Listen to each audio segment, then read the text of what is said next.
Bible में अगर कोई भी लफ्ज़ इस्तेमाल हुआ है, जैसे हम आज बपतिस्मे के हवाले से बात करने लगे हैं, तो लफ्ज़ जो बपतिस्मा है, वो इस एक्ट के लिए क्यों इस्तेमाल किया गया? इस अमल को बपतिस्मा नाम क्यों दिया गया? जब राइटर्स ने इसको लिखा, तो जो उन्होंने इस एक्ट के लिए लफ्ज़ बपतिस्मा लिखा या रखा, वो क्यों रखा? क्योंकि जो कुछ भी अल्फाज होते हैं, उनके पीछे एक पिक्चर होती है, उनके पीछे एक पूरी डिटेल होती है। जैसे बपतिस्मा एक लफ्ज़ है, मगर इसके पीछे हिस्ट्री भी है, इसके पीछे एक डिटेल भी है, इसके पीछे एक पिक्चर भी है, इसके पीछे एक पूरा मैसेज भी। इसका मतलब है कि अगर हम लफ्ज़ बपतिस्मा को, इसकी डेप्थ को, इसके ओरिजिनल मायने के साथ समझ लें, तो हम बहुतेरी बिदतों या बहुत डिफरेंट आइडियोलॉजीज को जो कलाम से मुताबिकत नहीं रखती, हम उनसे बच सकते हैं।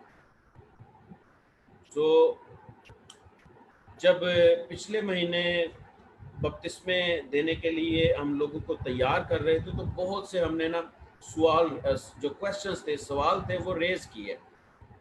उनको इससे पहले कि बपतिस्मा क्या है, बपतिस्मा क्यों ज़रूरी है, ये चीज़ें समझाएं, मैंने उनको कहा कि हम पहले वो सारे सवाल लिखेंगे जो बपतिस्मा के हवाला से आजकल हमारे जहनों में आते हैं। उनमें से कुछ सवाल मैं आपके सामने रखता हूँ। बपतिस्मा क्या है? बपतिस्मे की अहमियत क्या है? बपतिस्मे का ताल्लुक तौबा से है या बपतिस्मे का ताल्लुक हमारे सबमिशन से है, अपने आप को उसके हुजूर, उसके ताबे कर देने से है? क्या एक से ज्यादा दफा बपतिस्मा लिया जा सकता है? जो शख्स तौबा करता है, निजात पा लेता है, मसीह में चल रहा है, फिर वो गुनाह की जिंदगी में आ जाता है, तो जब दोबारा वो मसीह के पास आता है, तो क्या फिर उसको बपतिस्मा लेने की जरूरत है? फिर ताकि जो बपतिस्मा है, वो बाप, बेटे और रूह कुद्दस के नाम में ही क्या लेना सिर्फ जरूरी है?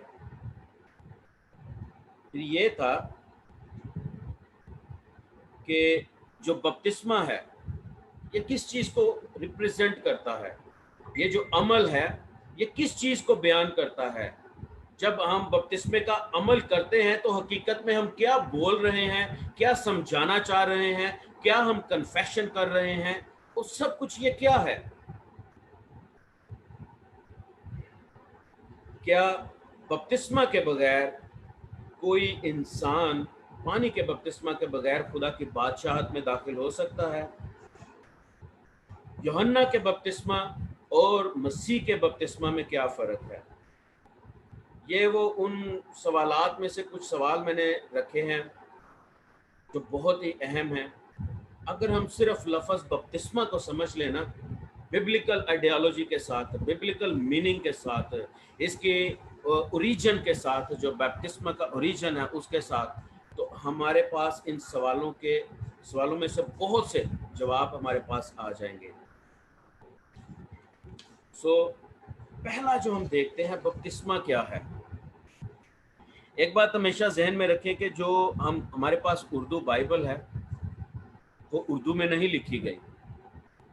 सेकंड, ये इंग्लिश में नहीं लिखी गई। ये सिर्फ यूनानी में भी नहीं लिखी गई, ये अरामी ज़ुबान में भी है, अब्रानी ज़ुबान में भी है। यानी कि हमारे पास ये जो तर्जमा है, ये बहुत से तर्जमों के बाद तर्जमा होकर हमारे पास आया है। इस चीज़ को भी हमने समझना है, क्योंकि हम अक्सर लफ्ज़ों के पीछे भागते हैं। लफ्ज़ ये है, लफ्ज़ वो है, यहाँ पर ये लिखा है, यहाँ पर ये लफ्ज़ इस्तेमाल हुआ है।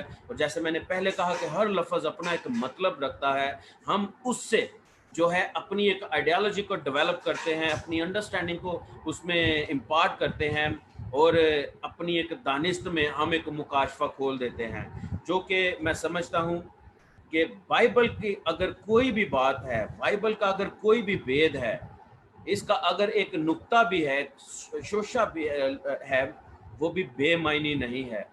और अगर वो बेमायनी नहीं है, तो उसका मायनी हमें कौन बताएगा? वो सिर्फ पाक रूह है। अगर आप पाक रूह के ताबे नहीं हैं तो आप कभी भी इन चीज़ों से वाकिफ नहीं हो सकते। मैं आपके सामने एक हवाला पढ़ूंगा, दूसरा करंथियों 3 बाब और उसकी 6 आयत। यूं लिखा है, जिसने हमको नए अहद के खादम होने के लायक भी किया, लफ्जों के खादम नहीं। फिर कहता हूं, लफ्जों के खादिम नहीं। हम जो एक लफ्ज को पकड़ के उसकी हम कितनी ब्रांचेस बना देते हैं, शाखें बनाना शुरू कर देते हैं। आगे सुनिए, बल्कि रूह के, क्योंकि लफ्ज मार डालते हैं मगर रूह जिंदा करती है। आमीन। अब ये जो लफ्ज बपतिस्मा है, वक्त के साथ साथ, दौर के साथ साथ इसमें बहुत सी तब्दीलियां आई वक्त के हिसाब से। अब ये बपतिस्मा है क्या? जब यूनानी में इसको लिखा गया, और यूनानी जुबान एक इंतहाई इंटेलेक्चुअल लैंग्वेज है, उस वक्त की एक इंतहाई इंटेलेक्चुअल लैंग्वेज है, जिसको एक ज़हीन लोगों की जुबान कहा जाता है। उसमें इस लफ्ज बपतिस्मा का जो एक्ट है, इसके लिए जो लफ्ज इस्तेमाल किया गया है वो है बैप्टिज़ो, BAPTIDZO, बैप्टिज़ो। इंग्लिश में जिसको बैप्टिज्म के नाम से लफ्ज से जो है वो प्रेजेंट किया गया है, इसका जो मतलब है, इसका जो ओरिजिन मतलब है इस लफ्ज का, वो है टू इमर्स, टू डिप, गोता खाना, ऐसे अपने आप को पानी में उतार लेना कि आपके ऊपर पानी, आपके लेफ्ट राइट पर पानी, आपके नीचे पानी, इस तौर पर डिप हो जाना, इसको बपतिस्मा कहते हैं। अब ये तो हो गया इसके लफ्ज का मतलब। अब अगर हम देखें कि इसका और क्या क्या मायने हैं, ये जो लफ्ज है ये और क्या क्या प्रेजेंट कर रहा है और क्या क्या मैसेजेस दे रहा है। सो सबसे पहले जो एक बपतिस्मे का एक्ट है ना, वो किसी भी उस शख्स के लिए जो बपतिस्मा ले रहा है, वो सेल्फ डिनायल है, अपने आप का इनकार। आई एम नथिंग, मैं कुछ नहीं हूं। वो इस हकीकत से वाकिफ हो गया है कि जो कुछ है वो मसीह है, मैं कुछ नहीं हूं। दूसरा जो बपतिस्मे का एक्ट है ना, वो है total submission. Total submission, submission भी सबमिशन है, मगर टोटल सबमिशन मैंने इसलिए कहा है कि एक कॉम्प्रिहेंसिव एक्ट, अपने आप को दूसरे के ताबे कर देने का, जिसमें कोई ऑप्शन ना हो, जिसमें कोई भी रिलैक्सेशन ना हो, जिसमें कोई भी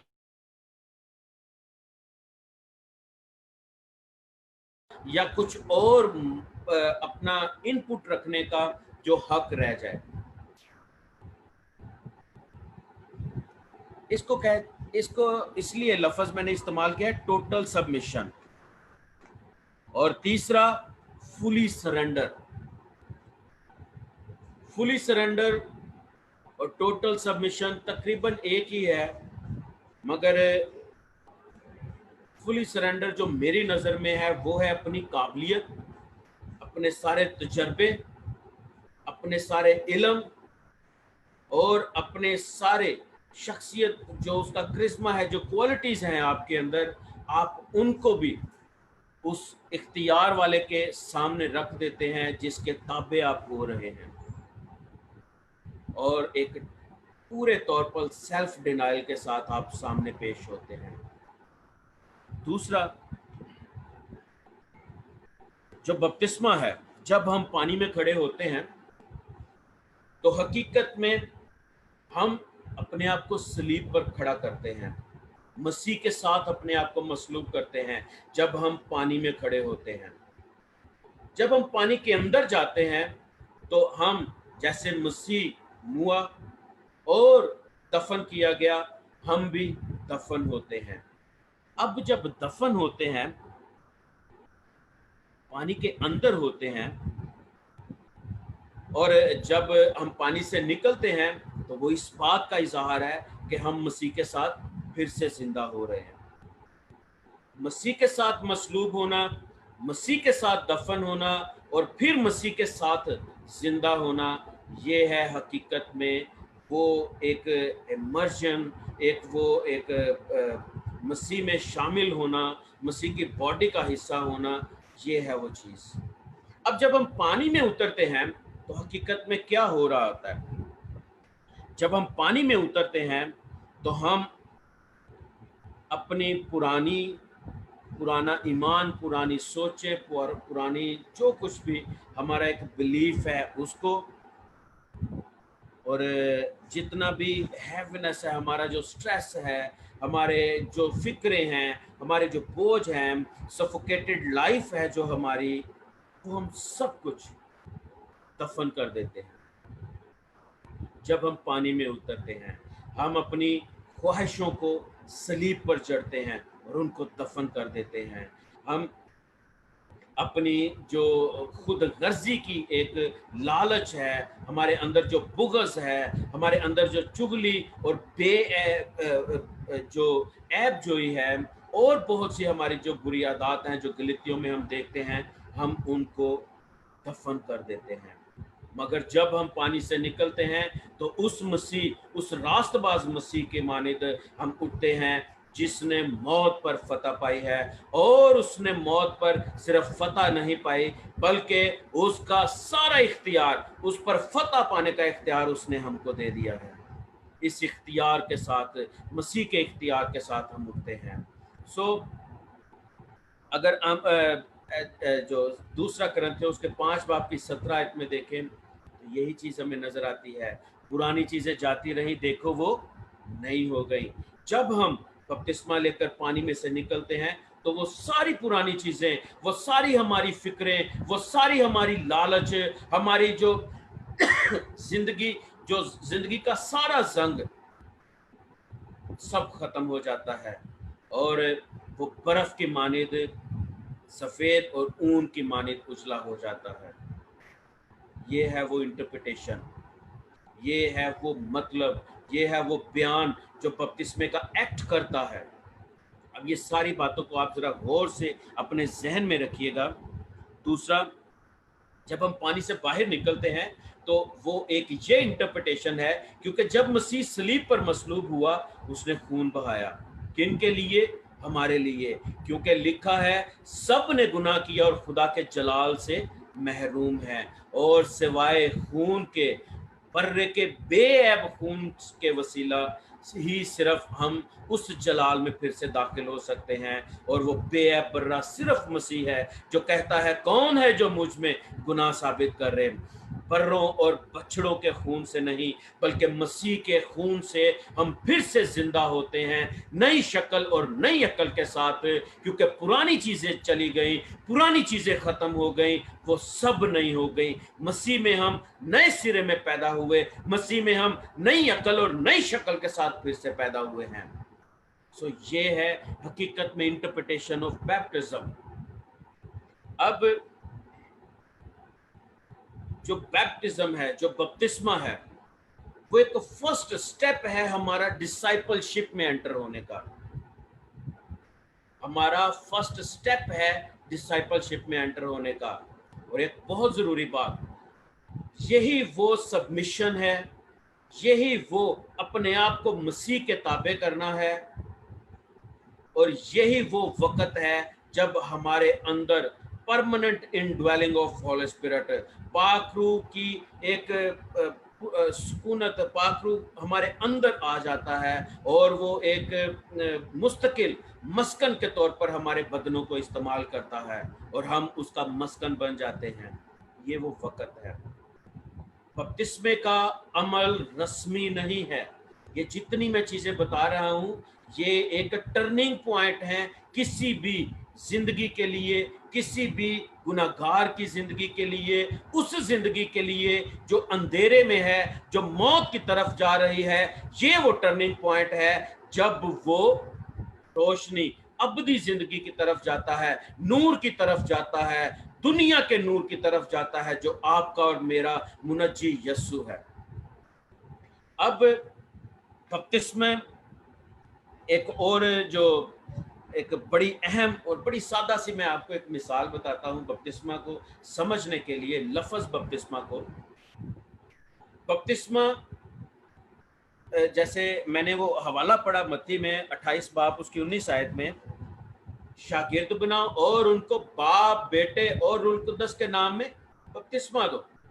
यानी कि जब हम बाप बेटे और रूह कुद्दस के नाम में बपतिस्मा ले रहे हैं तो हकीकत में हम अपने आप को बाप बेटे और रूह कुद्दस के ताबे कर रहे हैं। हम अपनी सारी ख्वाहिशात को उनके सामने रख रहे हैं, हम अपनी फिक्रों को, अपनी ज़रूरतों को उनके सामने रख रहे हैं और इस बात का ऐलान कर रहे हैं, ए बाप, ए प्यारे मसीहा, ए प्यारे पाक रूह, तू ही मेरी जिंदगी का हाकिम है, तू ही मेरी जिंदगी का कंट्रोल रख, तू ही मेरी जान का लंगर है, तू मेरे आगे आगे चल, तब ही मैं अनमोल हूंगा।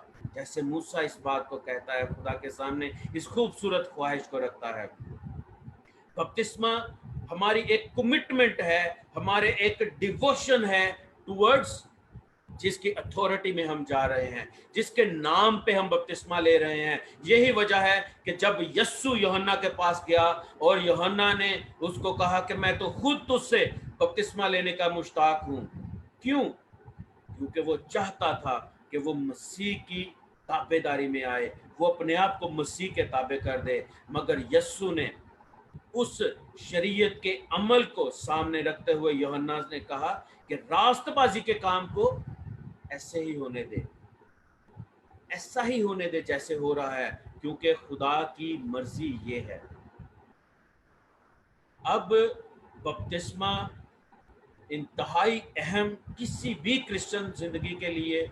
बपतिस्मा एक इकरार है मसीह के साथ मसलूब होने का, उसके साथ दफन होने का और उसके साथ अबदी जिंदगी में शामिल होने का, जी उठने का। बपतिस्मा अपने आप का इनकार है जो हम खुद करते हैं और इस ईमान के साथ, इस इकरार के साथ हम उसके सामने आते हैं कि मैं कुछ नहीं हूं, तू ही सब कुछ है। जैसे मुशर्रफ बेटे ने जब जान लिया कि वो कुछ भी नहीं है, जलालत उसकी जिंदगी का हिस्सा बन चुकी है, दुख मुसीबतें उसकी जिंदगी का हिस्सा बन चुकी हैं, हाँ, उसने इस बात को रियलाइज किया कि मुझे मेरे बाप के पास जाना जरूर है, क्योंकि मेरे बाप के पास सब कुछ है जो मुझे खुश रख सकता है, मुझे जिंदा रख सकता है। मगर वो एक उम्मीद के साथ तो अपने बाप के पास गया, मगर एक कामिल उम्मीद के साथ नहीं गया। मगर बाप जो कामिल है, उसने कामिल तौर पर अपने बेटे को कबूल किया और वो सारी खुशियां, वो सारी बरकतें, वो सारी जिंदगी की आसाइश अपने बेटे को दी, जो एक बाप का हक है कि वो अपने बेटे को दे। एक मैं आपसे बाइबल के हवाले से बात करता हूँ, बाप बेटे के हवाले से जो अभी डिस्कस हुआ है। यस्सु ने जब बपतिस्मा लिया, इससे पहले कहीं हमें नहीं मिलता कि खुदा बाप ने यस्सु को बेटा कहकर पुकारा। यस्सु ने जब बपतिस्मा लिया, बपतिस्मा लेकर वो पानी से बाहर निकला, पाक हुआ, आसमान से नाजिल हुआ और आसमान से क्या आवाज आई? ये मेरा प्यारा बेटा है जिससे मैं खुश हूं। अगर आप बपतिस्मे के एक्ट को अपनी जिंदगी में इस समझ के साथ, इस मुकाशफा के साथ नहीं लेते तो आप उसके बेटे और बेटियां नहीं हो सकते, क्योंकि हम उसके बेटे और बेटियां यस्सु के खून के वसीला से ही हो सकते हैं। उसी के वसीला से हम उसके लेपालिक बेटे और बेटियां कहलाते हैं। इसी वजह से वो इकलौता बेटा कहलाता है, क्योंकि हम जो बेटे और बेटियां हैं, हम उसके बाद हैं। यानी कि जो मैं बपतिस्मा ले रहा हूं, जैसे मैंने पहले बताया कि हम मसीह के खून को अपनी जिंदगी में लेते हैं इकरार के साथ कि मैं जो जिंदगी गुजार रहा था वो बेफायदा जिंदगी थी, वो मौत की तरफ जा रही थी, वो हमेशा की आग में जाने वाली जिंदगी थी। मगर मैं जब मसीह को कबूल करता हूं, जब उसके खून जो मेरे लिए बहाया गया, मेरी निजात के लिए बहाया गया, जब मैं उसके खून को लेता हूं तो मैं हमेशा की जिंदगी में दाखिल होता हूं और उस जलाल में दाखिल होता हूं जहां पर बाप है, जहां पर बेटा है, जहां पर बाप ठंडे वक्त में अपने बेटों से बात करता है। आपसे भी वो बात करेगा, आज हमारी सरिश्त में जो गुनाह है वो यस्सु के लहू के वसीला से ही धुल सकता है, क्योंकि उसने हमारा फिदिया दिया है। बर्रों और बछड़ों का खून तो हमारे लिए सिर्फ कफारा था, वो सिर्फ हमारे गुनाहों को ढांक देता था।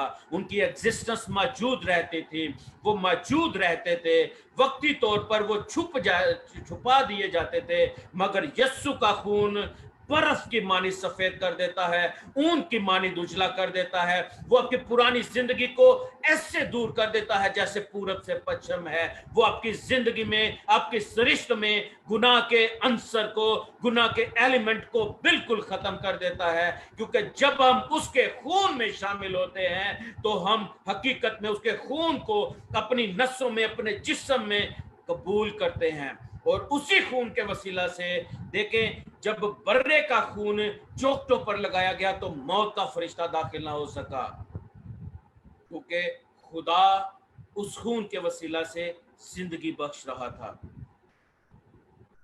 मगर जिनके लिए जिंदगी बख्शी गई वो तो बियाबान में मर गए। यस्सु का खून अपनी जिंदगियों पर, अपने घरानों पर, अपने कारोबार पर, अपनी फैमिलीज पर, अपने घरों पर, अपनी नस्लों पर, अपने बच्चों पर अप्लाई करें, क्योंकि वो खून वक्ती जिंदगी देता था, ये खून अबदी जिंदगी देता है। ये खून मौत के फरिश्ता से, परेशानियों से, तकलीफों से, तलातम मौजों से और बड़े बड़े समंदरों से आपको रिहाई बख्शने की कुदरत रखता है। ये खून समंदर को दो हिस्से करने की कुदरत रखता है। ये खून मौत पर गालिब आने की कुदरत रखता है। ये खून मौजज़ात आपकी जिंदगी में लाने की कुदरत रखता है। वो बीमारियां जिनसे डॉक्टर हाथ खड़े कर देते हैं, ये खून उनसे भी आपको शिफा बख्शने की कुदरत रखता है। मगर the first step is baptism. Nicodemus को यीशु कहता है, जब तक कोई नए सिरे से पैदा ना हो वो खुदा की बादशाहत में शामिल नहीं हो सकता। एक हवाला मेरे साथ पढ़िए, अमाल 8 बाब और उसकी 37 आयत। बड़ा खूबसूरत ये वाकया है, किस तरह पाक रूह अपने लोगों को इस्तेमाल करता है, किस तरह पाक रूह दिलों को मोटिवेट करता है, कायल करता है। यहां लिखा है, बस फिलिप्पुस ने कहा, अगर तू दिलो जान से ईमान लाए तो बपतिस्मा ले सकता है। उसने जवाब में कहा, मैं ईमान लाता हूं कि यस्सु मसीह खुदा का बेटा है। आमीन। अब हम बपतिस्मा लेते हैं इस ईमान के साथ कि हम मसीही हैं, इस रस्म के साथ कि हम मसीही हैं। तो पास्टर साहब ने कहा है तो हमने बपतिस्मा लेना है। नो, इस बपतिस्मे का आपकी जिंदगी पर कोई इंपैक्ट नहीं होगा, कोई फायदा नहीं होगा, क्योंकि रूह जिंदा रखता है, लफ्ज मार डालते हैं। ये कलाम जब एक आम इंसान से किया जाता है और वो अपनी जिंदगी में इसको कबूल करता है तो वो आम नहीं रहता। फराउन बादशाह था, खुदा ने मूसा से कलाम किया और वो मूसा जो फराउन से दौड़ा हुआ था, फराउन के सामने जाकर खड़ा हो गया। दाऊद जो एक चरवाहा था, जब खुदा ने उससे कलाम किया, उसने खुदा के कलाम को कबूल किया, जाती जूलियत तो उसने मार दिया। यूसुफ, जिसके भाइयों ने उसको कुएं में फेंक दिया, मारने के लिए, मरने के लिए छोड़ दिया, उसको बेच दिया गया, उस पर इल्जाम लगे, उसको कैद में डाल दिया गया, क्योंकि खुदा का कलाम उसकी जिंदगी में था, बादशाह बना। खुदा के कलाम को जब तक हम कबूल नहीं करेंगे, उस मुकाशफा को जब तक हम समझेंगे नहीं, हमारी जिंदगी में वो तरक्की, वो बरकत कभी नहीं आ सकती जो खुदा के कलाम के वसीला से ही मुमकिन है। खुदा में खुश रह, खुदावन में मसरूर रह, तो वो तेरे दिल की मुरादों को पूरा करेगा। खुदा की खुशनुदी क्या है? कुर्बानियों में। खुदा की खुशनुदी क्या है? कि हम इतवार के इतवार चर्च जाएं, चंदा दें, दायकी दें, पास्टर्स को खुश रखें, जब पास्टर्स आपके घर में आए उनको अच्छा खाना खिलाएं। नो, खुदा की खुशनुदी इस बात में है कि आप बेटे और बेटियों के तौर पर इस दुनिया में जिंदगी गुजारें। हमें रूह बख्शा गया है, पाक रूह बख्शा गया है। खुदा ने हमारे अंदर जो कुदरत रखी है वो कोई कम नहीं है। आदम के पास कोई कम इख्तियार नहीं था। हमें खुदा उनके कलाम को समझने की ज़रूरत है, उस कुदरत से वाकिफ होने की ज़रूरत है। अब जो दूसरा एक कॉन्सेप्ट के बपतिस्मे का ताल्लुक नजात से है, क्या कलाम इस बात को जस्टिफाई करता है? इस चीज़ को देखते हैं। सबसे पहली बात कि बपतिस्मे के लिए नजात ज़रूरी नहीं है, कहीं पर भी नहीं लिखा। ठीक है जी, बपतिस्मे के लिए नजात ज़रूरी नहीं है और बड़ा क्लियर लिखा है। अगर हम अमाल 15 बाब और रोमियो 4 बाब को स्टडी करें तो जितनों ने भी नजात पाई ईमान के वसीला से पाई। और बहुत से हवाला जात यहाँ पर मेरे पास लिखे हैं। रोमियो 3 बाब उसकी 22 आयत, 24 आयत, 25, 26, 28, 30 आयत, 4 बाब 5 आयत, गलतियों 2 बाब उसकी 16 आयत, इफ्सियों 2 बाब उसकी 8 से 9 आयत, फिलिपियों 3 बाब उसकी 9 आयत। ईमान से ये नजात पाने वाले हैं। अब यहाँ पर हम अगर नजात का ताल्लुक बपतिस्मे से है तो नजात का ताल्लुक तो फिर तौबा से है। यानी कि जो तौबा करता है वो बपतिस्मा पाता है और वही जो तौबा करता है वही नजात पाता है और फिर वही बपतिस्मा भी ले सकता है। क्योंकि बपतिस्मा जैसा कि एक बहुत से चर्चेज में या बहुत सी ये एक आइडियोलॉजी है और बहुत आम है कि जी नजात उस वक्त तक मुकम्मल नहीं होती जब तक हम बपतिस्मा ना लें। यानी कि जो तौबा करता है वो नजात पाता है और फिर बपतिस्मा लेता है, फिर नजात कामिल होती है। इसका तो एक फिर मतलब ये भी निकलता है कि जो बपतिस्मा लेता है उसके लिए तौबा जरूरी है ताकि नजात पाए और फिर बपतिस्मा ले। और अगर बपतिस्मे के लिए तौबा जरूरी है तो तौबा तो वो करता है जिसकी जिंदगी में गुनाह हो। तो फिर यस्सु ने किस बात का बपतिस्मा लिया? मैं फिर वही कहूंगा, लफ्ज मार डालते हैं मगर रूह जिंदा करती है। इस कलाम को मैं, आप या कोई भी इस दुनिया का फिलोसफर, ज़हीन से ज़हीन इंसान भी इस कलाम को नहीं समझ सकता जब तक खुदा का पाक रूह आपकी जिंदगी पर यह फजल ना करे कि आप इस मुकाशफा को समझ सकें। बहुत से ऐसे लोग हैं जो दूसरे मज़ाहिब के हैं, बहुत ज़्यादा कलाम को समझते हैं, मगर कलाम की वो एक जो बरकत है जो ज़िंदगी बख्शती है, वो बरकत हमें उनकी ज़िंदगी में नज़र नहीं आती क्योंकि वो लफ्ज़ों को स्टडी करते हैं, इस मुकाशफा को नहीं। मसीही वो है जो इस मुकाशफा में गुम हो जाता है, जिसकी ज़िंदगी पर इन मुकाशफात की बारिश हो जाती है। जितनी बारिश ज़्यादा होगी उतना ही ज़्यादा मसीह की मानिद नज़र आएगा। कलाम ही वो है जो आपके नैन नक्श को, आपके बॉडी को एक ऐसी शेप देता है, आपके किरदार को एक ऐसी शेप देता है, आपकी सोच को एक ऐसी शेप देता है, आपके इखलाक को, आपकी गुफ्तगू को, आपके अंदाज को एक ऐसी सूरत बख्श देता है, ऐसा एक शेप बख्शता है जो मसीह की मानिद नजर आती है। पौलुस कहता है मेरी मानिद बनो जैसा कि मैं मसीह की मानिद। जिन्होंने मसीह को नहीं देखा, जो मसीह से नहीं वाकिफ, हम मसीह को उनको प्रेजेंट करेंगे। मसीह को हम अपने जिंदगी से बताएंगे कि मसीह कैसा था। इसको मसीही होना कहते हैं। सो नजात का ताल्लुक बपतिस्मा से नहीं है। अब लूका 7 बाब उसकी 37 से अगर 50 आए देखें तो वहां पर एक औरत है जो बदचलन है, इसके लिए बदचलन लफ्ज इस्तेमाल हुआ है। उसमें से 7 बदरूहों को भी यीशु ने निकाला है। अब वो यीशु के पास आई है और इतर उसके जो इतर लेकर आई है, आंसुओं से उसके पाँव जो है वो वॉश किए हैं, अपने बालों से साफ किए हैं। नजात उसने पाई है, उसकी जिंदगी पर यह फजल हुआ है कि वो अपनी बदचलनी की जिंदगी से बाहर आए और मसीह के साथ जुड़ जाए, मसीह के साथ पैवस्त हो जाए, उसके पीछे चलने वाली हो जाए। उसने कोई बपतिस्मा नहीं लिया। और बहुत से ऐसे वाकयात हमारे पास हैं। एक मत्ती 4:9 बाप उसकी 2 आयत में एक शख्स को 4 पाई से नीचे उतारा गया। यीशु ने उसके गुनाह बख्शे, जा तेरे गुनाह मुआफ हुए। फिर उसको शिफा बख्शी, उसके गुनाह बख्शे गए, मसलन उसने निजात पाई। बपतिस्मा कहाँ गया? उसको यीशु ने नहीं कहा कि अब जाके बपतिस्मा ले, क्योंकि ये स्टेप तो बहुत जरूरी है।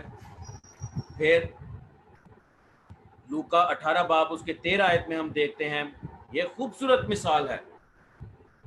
वहां पर 2 लोग हैं जो खुदा से दुआ कर रहे हैं, एक फरीसी है और एक महसूल लेने वाला। फरीसी अपनी बड़ाई को, अपने अच्छे कामों को बयान कर रहा है, मगर महसूल लेने वाला क्या करता है? अपना सीना पीट पीट कर इकरार करता है अपनी गुनाह आलूद जिंदगी का। वो इकरार करता है कि मैंने बुरी जिंदगी गुजारी है, मेरी जिंदगी में गुनाह है, मैं इकरार करता हूं कि मेरी जिंदगी गलत है, तू मुझे मुआफ कर। तो मुआफी किसको मिली? स्क्रिप्चर में जो हम पढ़ते हैं, महसूल लेने वाला बेहतर था। क्यों?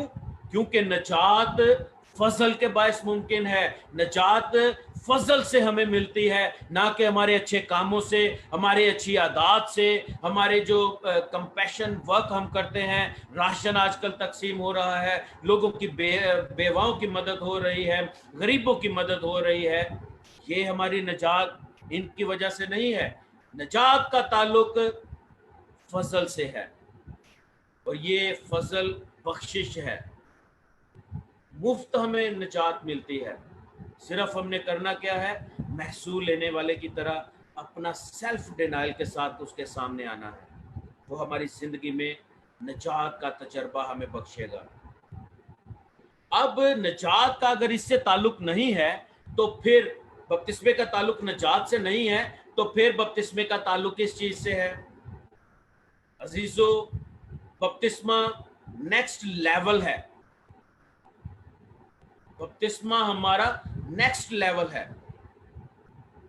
खैमा इज्तिमा को जब हम देखते हैं, वहां पर एक कोट है जो शुरू में है, जहां पर मज़बा भी है, जहां पर हौज भी है। फिर एक सेकंड कोट आता है जिसको पाक मकाम कहा जाता है, जहां पर हमें वो चीज़ें नज़र आ रही हैं जो मसीह को प्रेजेंट करती हैं, और उन सारी बरकतों को जो हमारी ज़िंदगी के लिए इंतहाई ज़रूरी हैं, दुनियावी ज़िंदगी के लिए, रूहानी ज़िंदगी के लिए, वो हमें उस हिस्सा में नज़र आती हैं। जब हम बपतिस्मा के लेवल में जाते हैं, तो हकीकत में हम मसीह को पहन रहे होते हैं। जैसे बपतिस्मा का मैंने पहले मतलब बताया, लफ्ज़ बपतिस्मा का जो मतलब है वो है अपने आप को डुबो लेना, ऊपर नीचे, लेफ्ट राइट आपके पानी हो, ऊपर से देखे पानी, इधर से नीचे से पानी नजर आए, आप नजर ना आए। इस तरह हमें मसीह में शामिल होना है कि जिस एंगल से भी हमको देखा जाए, मसीह हम में नजर आए। और अगर ऐसा है तो आप हकीकत में मसीह का बपतिस्मा ले चुके हैं, और पाक रूह आपकी जिंदगी में वो सारी बरकतों को, उन सारे मुकाशफात को रिलीज करेगा जो आपके लिए अबदी जिंदगी का बायस होंगे। एक यहाँ पर जो हम देख रहे हैं कि बपतिस्मे का ताल्लुक नजात से नहीं है, बल्कि नजात का जो नेक्स्ट लेवल है वो बपतिस्मा है। इसके हवाले से पहले हमने देखा कि बपतिस्मा है क्या? सेल्फ डिनाइल है, अपना इकरार है, मसीह में शामिल होने का इकरार है, और एक परमानेंट इनड्वेलिंग स्टेज है पाक रूह की हमारी जिंदगी में। अब हम बेटे और बेटियां कब कहलाते हैं? जब हम पूरे तौर पर उसके ताबे हो जाते हैं, जब उसके खून को हम अपनी जिंदगी पर ले लेते हैं। बाप दिलावर को नहीं देखता, बाप जुनेद को नहीं देखता, बाप आमिर को नहीं देख रहा, वो अपने बेटे यस्सु मसीह को देखता है, जिसका खून जब हम पर लग जाता है तो वो हम में नजर आना शुरू हो जाता है, क्योंकि लिखा है वो आप ही अपना खून लेकर किब्रिया की दाहिनी तरफ जा बैठा है। और हाबल के खून की निस्बत वो अच्छी बातें करता है, हाबल का खून इंतकाम की बातें करता है, मगर मेरा और आपका यीशु अपना ही खून लेकर वहां पर आपकी और मेरी शिफायत के लिए खड़ा है। जब बाप मुझ पर नजर करता है, जब बाप इंसान पर नजर करता है, तो इंसान की सृष्टि का गुनाह बाप को नजर आता है और बाप अपनी आंखें फेर लेता है। मगर जब यीशु कहता अपने खून को हमारी जिंदगी पर लाता है, हम यीशु के खून को लेते हैं, तो जब बाप मुझे देखता है, आपको देखता है, तो यीशु कहता है बाप मैंने इनके लिए अपना खून दिया है, मैंने उस सारे शरीयत को, तेरे हुक्म को पूरा किया है, जिससे ये निजात पाए, हमेशा की जिंदगी का वारिस ठहरे और फिर से उस जलाल में दाखिल हो जाए। मेरा और आपका यीशु अपने खून के साथ हमारी शिफायत के लिए वहां पर मौजूद है। सो बपतिस्मे को, उसकी हकीकत को समझें। अब एक जो कैथोलिक में बच्चों को बपतिस्मा दिया जाता है, अब इस सारी अगर अंडरस्टैंडिंग को अगर हम सामने रखें, तो क्या बच्चा सेल्फ डिनाइल में जा सकता है? क्या बच्चा टोटल सबमिशन में जा सकता है? क्या वो फुली सरेंडर स्टेज में आ सकता है? क्या वो मसीह के साथ मसलूब होने के मुकाशफा को समझते हुए अपने आप को मसीह के साथ मसलूब कर सकता है? क्या जब वो पानी के अंदर जाएगा तो वो सारा इकरार, वो सारी अपनी जो बुरी आदत हैं जिनको उसने मसीह के साथ दफन करना है, पानी में ही छोड़ देना है, जमीन के अंदर ही छोड़ देना है, पीछे छोड़ देना है, क्या वो कर सकता है? नहीं। इसका मतलब है कि बिब्लिकल जो बैप्टिज्म है, जो बाइबल का बपतिस्मा है, वो उनके लिए है जो इस मुकाशफा को समझते हैं, जिनकी जिंदगी में पाक ने इस मुकाशफा को रखा है। अब ये जो बच्चों का बपतिस्मा है, ये तकरीबन जो दूसरी और तीसरी सदी के जो चर्चेस के फादर थे, उन्होंने ये शुरू किया, क्योंकि वो कहते थे कि अगर इंसान बपतिस्मा के बगैर मर जाता है तो वो गुनाह में मरता है और वो हमेशा की जिंदगी में दाखिल नहीं हो सकता। सो वो क्या करते थे, वो बच्चे को ही बपतिस्मा दे देते। अब बच्चे को बपतिस्मा वो कैसे देते थे? वो पानी छिड़कते या उसके सर पर पानी उंडेलते, जबकि जो लफ्ज बपतिस्मा है उसका मतलब ये है ही नहीं। अगर लफ्ज बपतिस्मा जो अपने अंदर एक पूरी इसकी अंडरस्टैंडिंग, पूरी इसकी आइडियोलॉजी और पूरी इसकी एक मतलब रखता है, एक पिक्चर रखता है, ये उस लफ्ज बपतिस्मा पे ही पूरा नहीं उतरती। अब उन्होंने ये क्यों फैसला किया कि सिर्फ छिड़काव किया जाए या सिर्फ सर पर थोड़ा सा पानी उंडेला जाए? क्योंकि बच्चों को वो पानी में डिप नहीं कर सकते थे, और अगर कोई बच्चा मर जाता है, अपनी अर्ली डेज में ही मर जाता है, तो उनके आइडियोलॉजी, उनकी सोच के मुताबिक वो हमेशा गुनाह में ही रहेगा। सो ये एक रस्म के तौर पर तो उन्होंने जारी कर दिया, मगर ये इसमें कोई मुकाशफा नहीं है, और आज भी रस्मी तौर पर लोग इस गलत सोच, गलत तालीम और गलत तरीके को अपनाए हुए हैं, और एक बहुत बड़ा तबका, द नंबर्स ऑफ पीपल आज भी इस चीज की तरफ लगे हुए हैं, जबकि बाइबल में इसके लिए कोई जगह नहीं है। बाइबल इसकी कोई गवाही नहीं देती, कोई जस्टिफिकेशन हमें इस एक्ट की बाइबल में नहीं मिलती। सो बच्चों का बपतिस्मा बाइबल में नहीं है, ये आप हमेशा ज़हन में रखिएगा। अब जो मसीह का बपतिस्मा है, जो मसीह ने बपतिस्मा लिया, जैसे मैंने पहले कहा कि मसीह की जिंदगी में तो कोई गुनाह नहीं है। मसीह ने जो बपतिस्मा लिया है वो उस शरीयत की फुलफिलमेंट के लिए एक सबमिशन है काहिन के आगे, क्योंकि जब बर्रे को कफारे के लिए दिया जाता तो वो काहिन को दिया जाता, काहिन जो है वो बर्रे को रिसीव करता और काहिन ही उस बर्रे को चेक करता, काहिन ही उस बर्रे को डिक्लेयर करता कि इनके गुनाह, इस खानदान के गुनाह इस बर्रे पर आए। अब यूहन्ना ने क्या किया?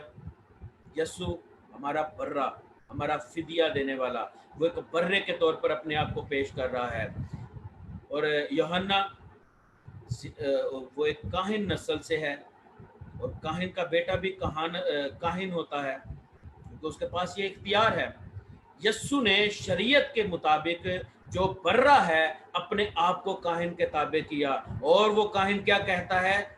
ये वो बर्रा है जो जहान के गुनाह उठा ले जाता है।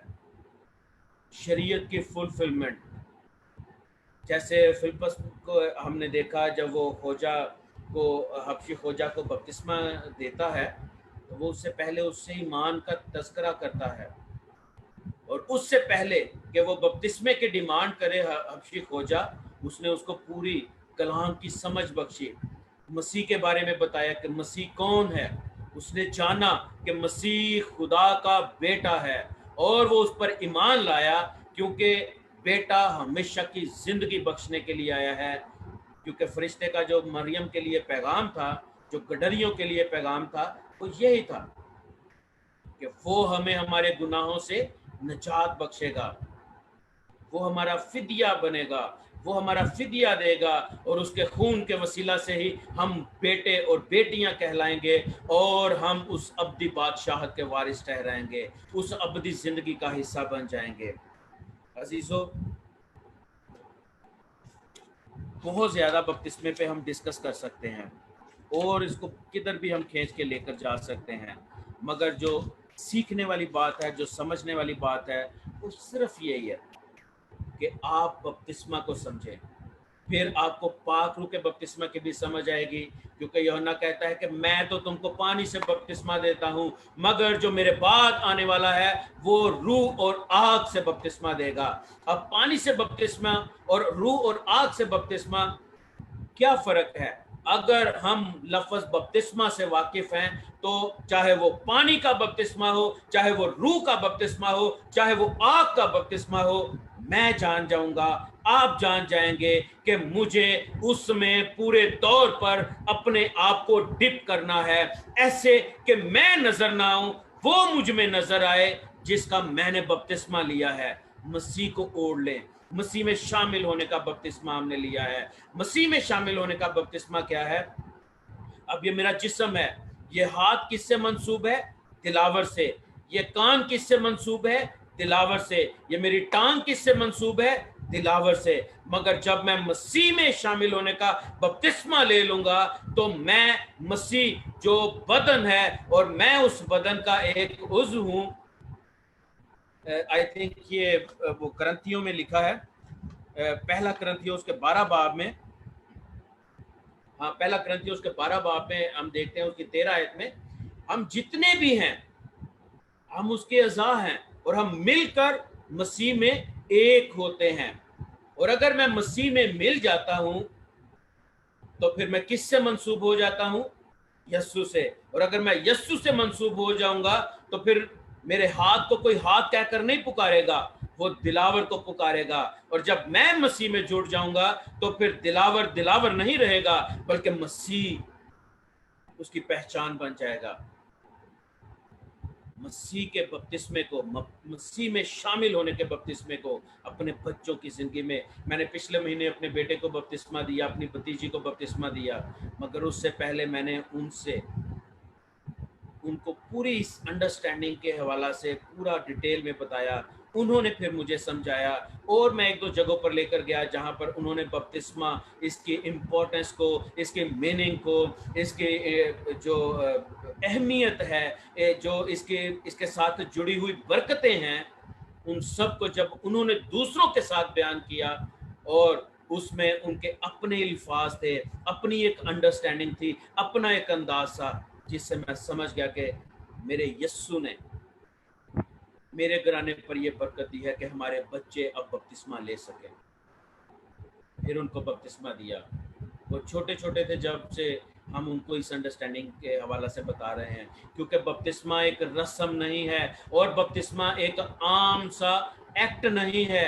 ये किसी भी मसीही के लिए एक फर्स्ट एंट्रेंस है मसीह में शामिल होने के लिए, खुदा के बेटे और बेटियां कहलाने के लिए, उसके खून को अपनी जिंदगी में तजर्बा करने के लिए, उसकी पाक रूह की इंडवेलिंग को अपनी जिंदगी में तजर्बा करने के लिए, उसके मौजज़ात की कुदरत को अपनी जिंदगी के वसीला से रिलीज करने के लिए, उसकी जो टेंजिबल पावर है उसको अपनी जिंदगी के वसीला से रिलीज करने के लिए और उस कुदरत के वसीला से उसके नाम को जलाल देने के लिए आपके लिए जरूरी है कि आप इस बपतिस्मा की फुली अंडरस्टैंडिंग जो कि कलाम के मुताबिक है, जो पाक रूह आपको बताना चाहता है, उसके मुताबिक आप बपतिस्मा को हासिल करें। बपतिस्मा एक रस्म नहीं है, बपतिस्मा एक मजहबी एक्ट नहीं है, और इसकी पूरी समझ के साथ आप इसको तजर्बा करें, फिर वो समझ आपकी ज़िंदगी में वो बरकतें रिलीज़ करेगी, वो मुकाशफात रिलीज़ करेगी। आपको खुदा खुदा नहीं पाप लगना शुरू हो जाएगा। मसीह एक सिर्फ मसीह के तौर पर ही नहीं, एक भाई के तौर पर, एक फैमिली मेंबर के तौर पर आपको नज़र आना शुरू हो जाएगा, महसूस होना शुरू हो जाएगा। आप तजर्बा करके देखें। उसके लिए ज़रूरी है कि आप अपनी ज़िंदगियों को खुदा के ताबे करें, पाक रूह के ताबे करें। आज मैं इस कलाम के हवाला से आपसे एक दरख्वास्त करता हूं, आपके सामने इस रेजोल्यूशन को रखता हूं, अपनी जिंदगियों में इकरार के साथ उसके सामने आए। जिन्होंने बपतिस्मा ले लिया है या जो बपतिस्मा लेना चाहते हैं, कलाम की समझ पाक रूह आपको बख्शेगा। मैंने जो कुछ भी बोला है ये खुदा का कलाम है, ये दिलावर की समझ नहीं है, मेरी अकल नहीं है, मेरी ये हिकमत नहीं है, ये खुदा का कलाम है। हवाला बहवाला हम इन चीज़ों को देख सकते हैं, खुदा के कलाम में से है। आज ही घुटनों के बल हो जाएं, उसके हजूर झुक जाएं और दुआ करें, प्यारे यस्सु तू जो मेरा फिदिया है, प्यारे आसमानी बाप तूने जो मुझसे मोहब्बत का ये इजहार किया कि अपने इकलौते बेटे को मेरे लिए फिदिया के तौर पर दिया है, मुझे मुआफ फरमा, अपने कलाम की समझ बख्श, इस बपतिस्मा की समझ को मेरी जिंदगी में, इस मुकाशफा को उंडेल। पाक रूह आपकी जिंदगी में इन मुकाशफात को खोलेगा। वो आपकी जिंदगी में जब ये मुकाशफात को खोलेगा तो बरकतें आपकी जिंदगी में से रिलीज होंगी, जो आपकी नस्लों में भी जारी रहेंगी। खुदावंद आप सबको बरकत दे। आमीन।